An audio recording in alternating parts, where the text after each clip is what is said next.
Welcome back to the second batch of the Migration Challenge Startup Pitches. As a reminder, the entrepreneurs will pitch for 2 minutes and take questions and answers for 1 minute only. Let's meet again our jury members.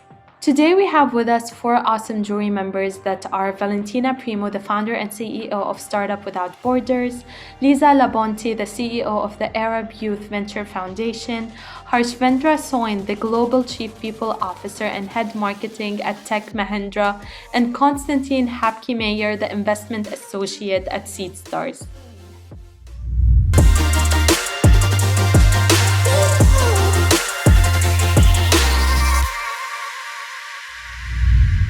Whilst I was a student in South Africa, I struggled a lot with receiving money from Zimbabwe. Even when I started working and needed to send money back home, options that were available were expensive and unreliable. In conversations with others, we further discovered that in general, immigrants were struggling to access basic financial services. To address this inequality, we set out on a mission to create a borderless financial ecosystem, allowing persons and enterprises to make near-instant transactions using their instant messaging platforms anytime, anywhere, and at affordable fees. Uru Africa is a WhatsApp wallet that allows users to make and receive local and cross-border payments. Nashe in South Africa can now pay his electricity bill for his mother in Zimbabwe in real time using his WhatsApp. Since our launch in March 2020, we've had 20,000 signups with 10,000 active users who have moved more than $2 million US. We make our money through transaction fees and commissions from electricity and airtime sales, as well as DSTV subscriptions, amongst other services. Market potential for this is huge. There's over 50 million African immigrants across the world. And there's a mass adoption of WhatsApp on the continent for other utilities aside from instant messages, which is on the horizon. Uhuru is therefore strategically placed to pioneer this movement, as we have built our WhatsApp wallet on top of a global payments platform, which means in theory, one can send an instant payment to anywhere in the world. We need 150,000 for 15% convertible note to take Uhuru into the hands of the Afropolitans of Southern Africa. Our founding team comprises of myself, Reginald Chetu, Chakarasi, who is the CEO, and John Moss, who is our CFO. Thank you. And Reggie, I would have one question. So WhatsApp is launching, or actually already launched, their own e-wallet solution. So my question would be what does that mean for you? Right. The idea of this platform came about when we realized that it almost seems like all these big organizations seem to neglect the African continent. So we wanted to have a proof of concept working already. So in an event that WhatsApp does decide to look at Africa as a market, I think we'll be the potential partner for such a move, in my view, because we have already started to prove that there is a market in Africa.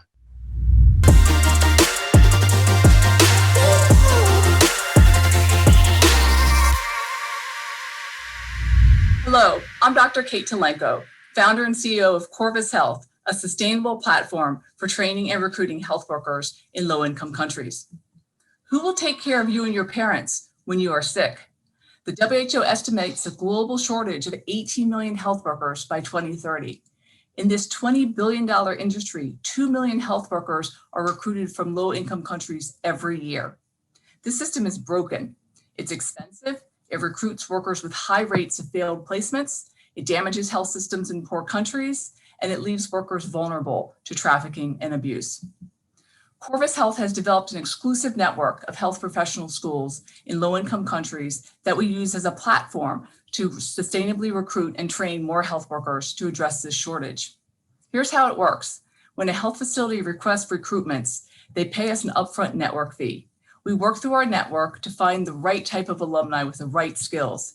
If the client has custom needs, such as the ability to speak German or Arabic, we can train the workers to meet their needs in their home country where it's cheaper. Once the health workers are credentialed and arrive in the receiving country, the hospital pays us a recruitment fee. We ensure their success by following up with both parties after their placement. Corvus Health invests the network fees back into the health professional schools to help the schools improve their quality and expand their number of graduates, starting with an initial assessment. We improve not only the curriculum and teaching, but we link schools with international partners and improve management and reduce dropout. We use group procurement to negotiate lower prices on essential education equipment and materials.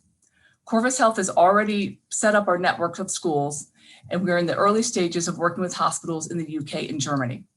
We look forward to working with you to achieve our vision of solving this global crisis and providing everyone with access to qualified, motivated health workers.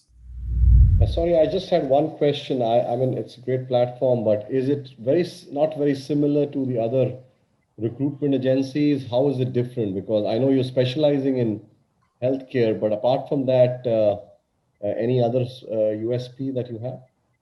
Yeah, so really the critical thing is that we're sustainable because we help the schools train more health workers.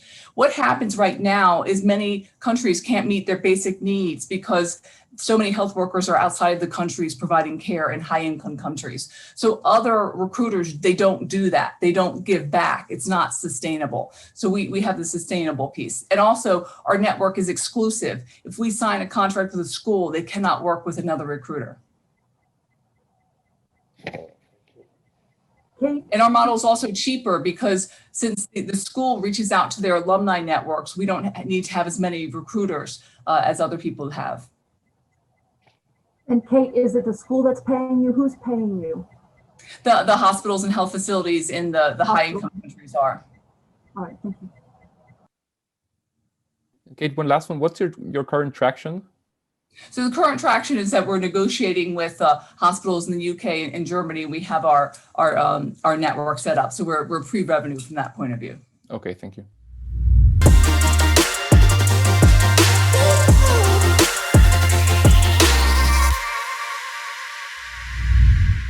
Hello, dear audience. My name is Regina, and I'm so glad to introduce you to totally digital lawyer advisor Pravoman.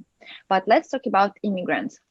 According to the International Labour Conference, unfortunately, immigrants face a serious problem with protecting their rights, and also to they become the victims of injustice because of ignorance of the law. But I think we find a solution for them. We create the IE system, which automatizes legal advice, creating documents, and also giving information. Our advisor covers the most important and the most popular areas in legal life and help immigrants adapt to the legal life in the country. Our tool is totally digital, so we create a system which allows us to multiply our product to any system. Today, we work with 6 platforms. It's through messengers, also apps and websites. We have a good traction. I think today we can help with our product in 200 cases. Also, we can help with 40 documents for immigrants in our country. And also we automated counseling for more than 10 NGOs in Ukraine. Our advantage is the speed, accessibility, and also universality. We can automatize any consultation in any area for all organizations in Ukraine, for example. Our team is combination between IT and law. That's why we have expertise in launching legal products for government, international organization, and also we create own products. We believe that Pravoman can be international key to opening access to justice in any country, and also we believe the law must protect everyone. Awareness can be privilege. Thank you for your attention. This seems to me that this is more of a grant type of a funding proposition. Where are you making your money? Where do you expect to get paid? And what does that look like? What does your income source look like? I have a good slide for that. Can you see we have 2 models, it's B2C and B2B. For clients, we have generation documents for payment. It's about $1, and also subscription for unlimited generation documents. For business, it's like attorney, some companies, notary, for example. We have some space for advertising with leads like you, our users. So we got the payment for them. It's $50 per the month. And also we have lead payments for other digital services in Ukraine.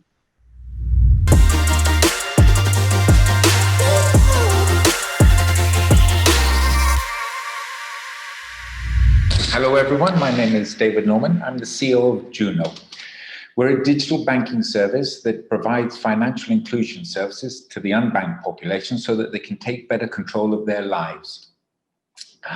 Globally, there are 2 billion people without bank accounts, 269 million people in the MENA region alone. We're launching a pilot in Lebanon around end of February, early March, where we have access to 4.1 million unbanked. Our next step after that is Egypt, also in 2021.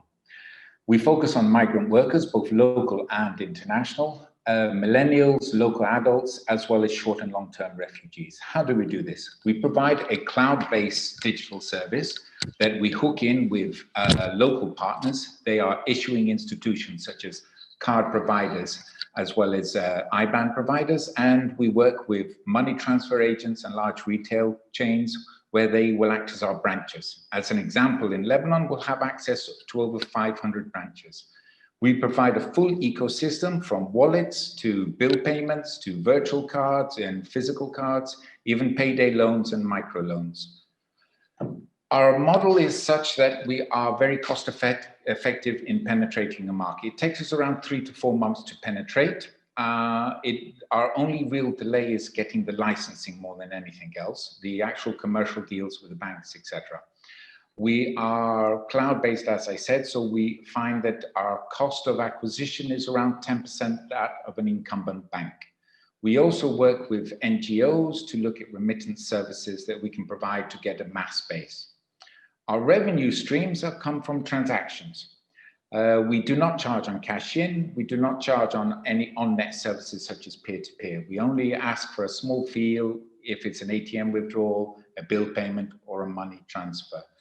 Our management team have been in this business for over 20 years. This is our first, however, move into B2C. We work from technology. We're 4 managers as well as 10 employees. Our focus here today is to find people that can work with us and partner with us in other Middle Eastern and Gulf states. Thank you very much for your time. Just one question from me, and thank you, David. It was wonderful. I mean, the only thing that I'm not able to understand is the basic payment gateway. I understand, but how do you provide the other services that a bank normally does, like a fixed deposit or other services, or are you only restricted to, say, payments? We actually, we provide a core platform as well and a core infrastructure so that we actually have all of the services built and ready. In addition to that, we have multi-channel support. So if you come through a desktop or from a mobile phone, through WhatsApp, through SMS, you can access all of these services through there.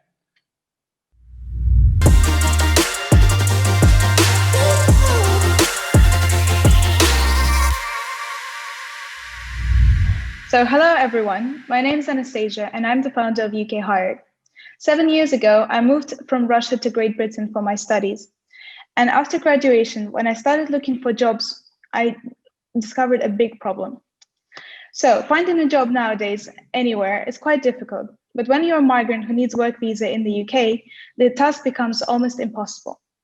As a foreigner, you have to check if your employer has sponsorship license and the job matches numerous visa criteria. You must know all the rules and manually check them for every job you want to apply for, because none of the British job boards offer visa filters. The lack of resources and the complex immigration rules scare many potential migrants. At the same time, there is a growing demand for skilled migrants in the UK. COVID-19 exposed that vital sectors of the British economy, healthcare in particular, are structurally dependent on migrant workforce. Since Britain left the EU, now people from most countries will need work visas. That's why I decided to create UKHired. UKHired is a platform that aggregates job ads from licensed sponsors that satisfy all of the work visa criteria and compiles them in a unique database. With an easy-to-use job search tool, we help people find the jobs with visa sponsorship and attract an entirely new candidate pool to the British labour market. In addition, we made a smart visa calculator that shows migrants exactly how many visa points they need and gives them tailored recommendations. Access to our platform is currently available for free. In the future, we aim to sell job ads for employers and introduce a premium subscription for migrants. We launched UKHired in the spring of 2020 with the support of one of the top British universities. Since then, we reached migrants in 65 countries. I'm the solo founder, and I'm working with the help of technical freelancers. But as the platform grows, I aim to expand the team and start working directly with British employers. Thank you. Anastasia, I would have one question. So actually on this slide, you say your business, where you say the business model, your sum is £280,000. That sounds pretty low. So what is the kind of opportunity there for you as a business? Well, I put this number. This is the number of the migrants who are currently receiving visa sponsorship in the UK. So this is quite low because my platform is available for free now, and we don't offer any job ads. So we started like with a low number, but we expect to get more users and get like more cash. Sorry, but you said these 280,000 are the use. So what is this? Is this what you're expecting to get in revenue from B2B job ads, or what is that exactly? Yeah, this is the first year of B2B job ads with only the, sorry? Sorry, and how do you expect that to increase? Oh, we expect this to increase because we'll also add like additional services for skilled migrants. Because for the moment, we don't offer any services. The platform is available for free. And then as we grow, we plan to introduce extra services. That's why the revenue increases. Okay, but just to understand, so this is more of also grant funded type of business rather than, let's say, a venture style business. Would you agree? Yeah, I would say so, yeah. Okay, thank you.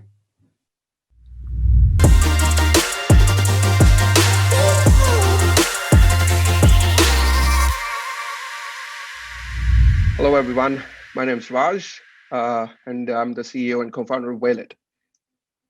Companies stay competitive by hiring the best talent. Whaleit enables these companies to hire the best talent globally. Foreign-born talent makes 17% of the US workforce, and every year, 85,000 new highly skilled workers are added to this number from around the world. But finding a job is hard for these skilled immigrants because there's only 33% chance of them getting a H-1B visa. 68% of the employers are frustrated with the immigration process, and 30% of them just don't want to hire immigrants because of the process complexity. Whaleit lowers the process for the employers, thus encouraging them to hire international workforce. The company or the employer simply registers on our platform, invites the potential candidate where Whaleit verifies the credentials and recommends the visa type and then files the visa. We file cases 4 times faster than an average lawyer, provide 8 times more updates, and have been able to save up to 70% of the time for the employers. There are a few companies solving this issue, but only 1 or 2 are truly automating the process. And none is working to help the employers find and hire the best global talent. Only Whaleit is delivering on both the fronts. We started working on Whaleit in January 2020, and our clients include small to medium-sized companies with employees anywhere from 2 to over 500. Both Satya and I came to the US as immigrants and are solving the problems that we so desperately wanted somebody else to solve for us while we were going through this process. Our request to the country representatives is that we'd love to show their talent. To start the process with us, please register at whaleit.com/talent. Thanks. Yeah, Raj, I just have one question. It's a good system, but I just didn't understand the differentiator. You did say it is faster, but I didn't understand how. And the second thing is, how do you keep up with all the changes that are recently happening and will continue to happen? So how would you make sure that this whole process stays up to date on whatever changes that happen? Because obviously that will mean you'll have to invest in researchers, or would you already have the researchers on board? Right. So we work with law firms, and we partner with law firms. We're not a law firm, we're a tech company. And we work with the lawyers to actually keep us updated on whatever changes are happening. And then we have people in our team to keep up with the trends that are changing. And then our software reflects all that. And my first question was, how is it different from what everybody else is doing? So usually companies are using lawyers, and we wanted to make sure that there's no resistance when they get to the lawyers. If you're large companies, you should be able to actually build your own software internally, or use a team of people to actually get this done. But for small to medium-sized companies, it's a really hard job, and those are the companies that actually go and hire foreign nationals, because they can't go to the they can't compete with Googles and Apples of the world. Okay. Raj, what was your 2020 revenue? So 2020, we made over $50,000. It was our first year, and the pandemic actually just spoiled our plans a little. Okay, thank you. How many users do you have, if I may? How many users do you have? So we've got 5 companies right now. We're managing a little over 50 foreign national employees at the moment. So we're filing the H-1Bs, the L-1s, the green card processes for all of them. And now we're registering people from other countries for these employers that we're working with to find the talent that they want.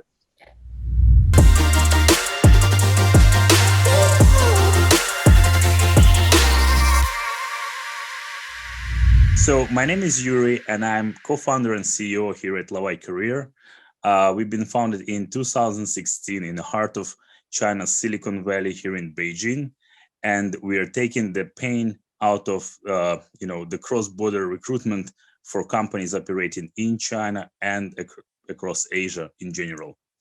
The solution that we are offering is all-in-one recruitment and job search engine platform, which with a lot of different features, which allows our customers to effectively hire international talent and lower down their recruitment costs. Now, if we look at the global recruitment market value for 2020, we will see that it was equal to $215 billion US, while the China-based foreign talent recruitment spend been equal to $1.1 billion US. So the market is pretty big and it's very competitive, but we do have our ways to stand out from the crowd. Now, speaking about the traction, we position ourselves as the vertical leader, despite the fact that we've been operating on the bootstrap budget. Since 2018, we have managed to generate over $650,000 US in revenue. We have over 130,000 job seekers in our platform, and over 4,000 employers been using our services. We also won multiple awards and received a grant from a local government for high-tech innovation. Now, a few words about the team. I was born and raised in Belarus, but spent over a decade now living and working in China. My background is in tech, and I'm responsible for all the technical side of our company. While my partner, Ben Cao, he's a Chinese native. He has been studying in the UK, and he's responsible for all the sales and marketing activities. We have currently 8 members in our team, and we're looking to expand. Previously, we raised over $300,000 US for our startup, and we're looking to raise another round of $700,000 US to further increase our technology and boost our sales results.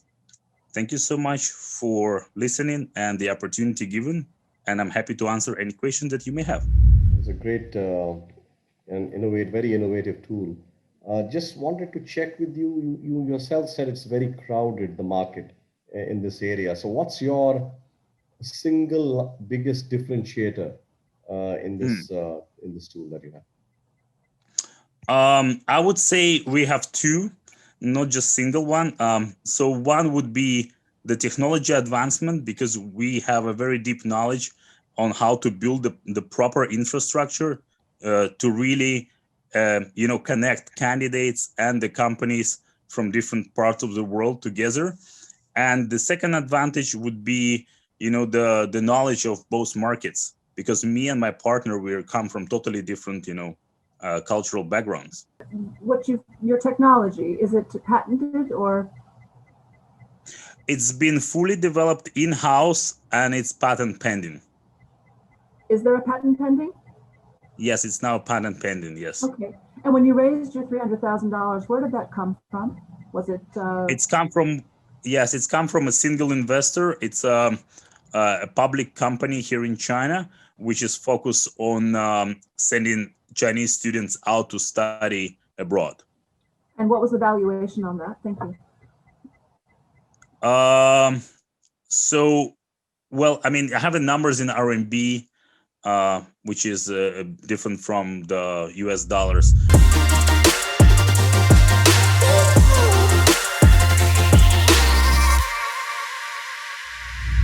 Hello, my name is Pieter Moermans. I'm the co-founder of Planner.eu. And today I'd like to talk to you about global mobility in the 21st century, because it seems that we're stuck with this idea that both expats and the way they move abroad haven't changed since the 90s. Nothing could be more untrue. Nowadays, expats do not longer want to be treated like little princesses. They want to take matters into their own hands. Applying a one-size-fits-all relocation policy in your company also doesn't work anymore. So that's why already 56% of all companies apply a flexible or lump sum policy in their company. As a result, HR no longer has full control and oversight over relocation processes. At the same time, relocation service providers see that the B2C market and the B2B market are, colliding. So they're becoming the same thing, since the decision power is laid more and more into the hands of individual expats. With Planner.eu, we have created a flexible and open relocation system where both the expats, service providers, and HR can connect and collaborate. We centralize all data, documents, and processes for them, add an elaborate vendor management system and a marketplace, and we are to this mix, and we're confident that we can help companies and expats to save up to 30% in relocation costs. To make it accessible for all, we work with a free tier system where a solid basis of functionalities is offered to everyone. We are a vendor neutral system that guarantees transparency for all parties involved. Currently, we're a flexible team of freelancers and expats operating mainly from Belgium. We're also supported by the Road 21 group. We look forward to connect to the IOE and employer organizations to see how we can work together to make international mobility more transparent and accessible for all. Thank you. Hi, Peter. So can you show us so far, have you launched your post revenue so far? What's the traction that you've achieved? So like any of the other startups, we also had some impact from COVID. We already have quite a lot of individual expats, both on our platform and offline. We help them a lot as well.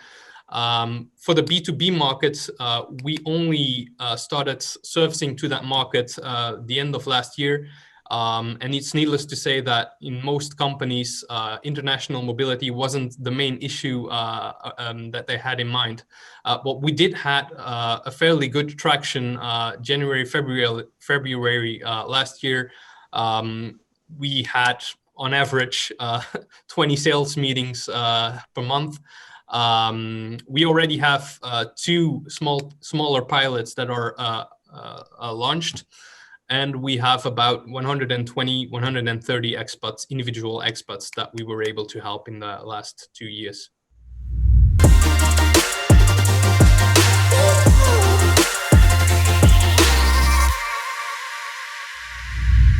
Hi, I'm Priya. I'm the CEO of PowerCoders International.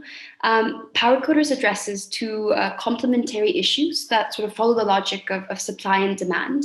On the supply side, there are nearly 26 million refugees worldwide that face high levels of unemployment, despite the fact that many of them are very talented. And on the demand side, there's a major shortage of IT talent, with over 1.5 million expected vacancies in Europe alone by 2025. To address this, PowerCoders offers intensive coding courses and a job integration program to refugees, migrants, and disadvantaged individuals. And what really sets our model apart is that we work very closely with industry from start to finish. We actually secure internships for our participants during the program and specialize their skill set in collaboration with industry to really prepare them for that specific position and set them up for success.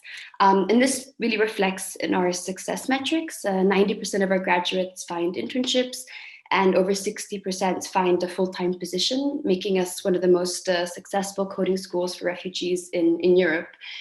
We've run 12 programs across Switzerland, Turkey, and Italy, and formed over 200 refugees. And we plan to continue our international expansion through our social franchising model and plan to set up 10 digital hubs across Europe and the MENA region by 2025 and take advantage of opportunities opened up by COVID and our strong industry network to also offer remote work opportunities to refugees and locals in countries where perhaps access to jobs in the country is not possible. To realize this vision, we plan to fundraise between 3.5 and 4 million euros by 2025 and pursue long-term sustainability through our income sharing model and our industry contributions for access to our talent pipeline, which is a model that we're already successfully implementing in Switzerland. Thank you very much.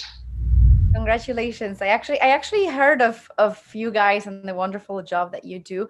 And we're in touch with lots of coding schools, right, in Europe and the MENA region. And what I wonder is most of them have a grant-based model as well, right? How do you plan to overcome that? I mean, your plans look very ambitious in terms of scaling. How do you plan to overcome that? And how do you plan to scale in terms of revenue? Yeah, so we plan to fundraise 3.5 to 4 million to scale, but then we plan to pursue long-term sustainability through an income sharing model where our participants agree that when they find a full-time job and are in a financial position to do so, so when they're really financially stable, they agree to pay forward the opportunity to somebody else that was in the same position as them. We actually already have 50 of our most recent participants have signed the income sharing agreement, and we're launching a pilot in Switzerland. And so the idea is that our successful graduates will empower the next generation of PowerCoders students. And then the second revenue stream is through industry contributions for access to our talent pipeline. So in Switzerland, more than 60% of our budget is actually already covered by industry contributions when we place an intern. And we're already piloting this in Istanbul and in Italy. And so with time and with scale, we expect that will become sustainable through these two revenue streams. But definitely in order to scale, we're fundraising for grants. All right. But it sounds like, I mean, what's your profit margin? Are you making profit or are you a nonprofit? So we're a nonprofit, but we expect that by 2025, we may sort of be able to cover our costs and make more. And we plan to reinvest that and set up new programs. This marks the end of the startup pitches. Thank you so much for joining, and stay tuned to find out who the winner is. Distinguished delegates, colleagues, ladies and gentlemen, it was very exciting to consider all the different solutions, initiatives, and products offered by these finalists. Listen to all these incredible presentations. You cannot stop but wonder that no matter what part of the world we live in, is this kind of people who are at the core of innovations, at the core of solutions, at the core of change. We need to preserve this capacity. Despite their different backgrounds, they have one big thing in common. They change their vision and leverage technologies to find solutions. Don't forget that this should be a solutions-oriented summit. To the finalists, I say to you that it will not be easy for the jury panel to select a winner. I thank you all for your participation, but also for your big efforts and innovation. And to everyone who has been attending this competition, please stay tuned for the announcement of the winner and 2 runners-up of this challenge. They will be announced on the 25th of this month during the Open Space Primetime session of the GFND. Thank you all for your dreams, for your energy, for your efforts. You are indeed all of you winners.